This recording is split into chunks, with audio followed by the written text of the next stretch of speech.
It's not a fabrication. 6 times the firm behind the infamous dossier contradicted Trump's claims it's not made up. It wasn't politically motivated. And it did not set out with the intention to smear President Trump. That's what the co-founder of a research firm, Fusion GPS, told Congress about a dossier his firm produced during the presidential campaign. Glenn Simpson, a former Wall Street Journal reporter, testified before the Senate Judiciary Committee for 10 hours in August about research that was originally started by a conservative news site, and that Hillary Clinton's campaign paid for to continue. Ultimately, the dossier claimed Trump's campaign colluded with Russia, something Trump has vigorously denied but also something neither Special Counsel Robert S. Mueller III nor Congress have ruled out. Against a backdrop of Trump and Republicans claiming the dossier was politically motivated, Senate Democrat Dianne Feinstein released the transcript, without Republican support, on Tuesday. The fix skimmed most of the nearly 300 pages of the transcript to bring you the most politically notable nuggets and to note how they contradict what Trump and his supporters have been saying. 1. Researchers weren't expecting to find what they did. The research started as open-ended, but as they uncovered more about Trump's alleged connections to Russia, Simpson said, he and former British spy Christopher Steele, whom Simpson hired to do the research, made a decision to go to the FBI. The purpose of this was to see if we could learn more, generally speaking, about his business dealings in Russia.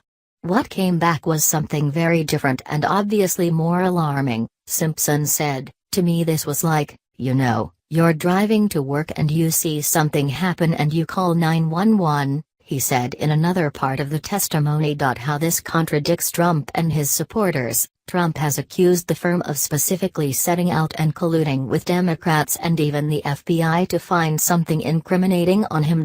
2. There may have been a whistleblower in the Trump campaign. This is the biggest headline from 10 hours of interviews. Simpson says Steele told him that the FBI had other intelligence about this matter from an internal Trump campaign source, someone inside the Trump organization. It was someone like us who decided to pick up the phone and report something, Simpson said. Who this person is unclear. It's also possible Simpson misspoke, confusing a whistleblower with an Australian diplomat who heard a Trump advisor, George Papadopoulos, say he knew Russia had dirt on Hillary Clinton. How this contradicts Trump's side. Trump, Attorney General Jeff Sessions and Donald Trump Jr. have all maintained in public comments and, for the latter two, in congressional testimony, that they did not collude, nor know anyone who colluded with Russia. 3. The FBI indicated it believed some of what was in the memos, after Steele and Simpson called the FBI to report that they had reason to believe the Trump campaign was colluding with Russia. Simpson said, the FBI asked Steele to share everything. A couple months after Steele gave the FBI a full briefing, the FBI said that it believed him, according to Simpson. How this contradicts Trump's side. There's been a growing movement to suggest the dossier was merely a convenient tool that the FBI used to investigate the next president of the United States. 4. Some news events have corroborated the memo's findings. Simpson points out that Steele's memo alleged members of the Trump campaign were eager to hear information from Russia. A year later, Trump Jr. released emails suggesting as much, when he said, if it's what you say I love it, to correspondence indicating that Russians had dirt on Clinton. The dossier also identified former Trump foreign policy advisor Carter Page as a potential intermediary between the Trump campaign and Russia. The Washington Post reported in April that Page was wiretapped by the FBI during the campaign, suggesting it had reason to believe Page was in contact with the Russians while he worked for Trump. How this contradicts Trump's side. Trump has repeatedly said everything in there is fake. 5. Steele, the former British spy, is a Boy Scout. That's how Simpson, who has a nearly decade-long working relationship with him, described the author of the dossier.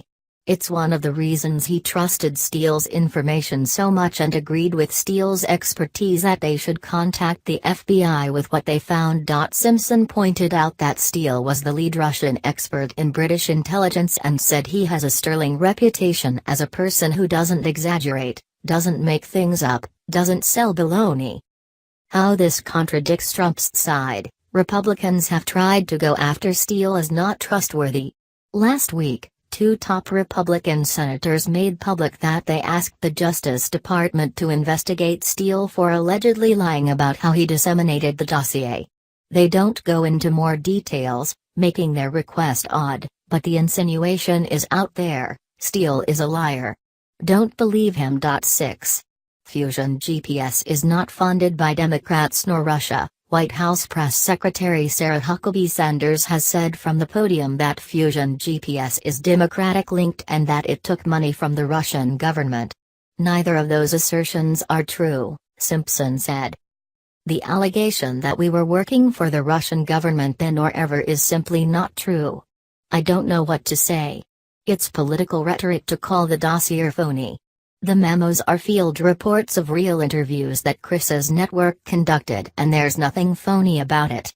We can argue about what's prudent and what's not, but it's not a fabrication, he said.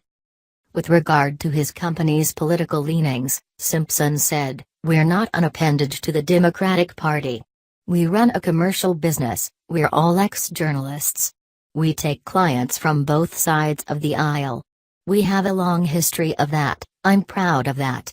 I'm happy to say I have lots of Republican clients and friends.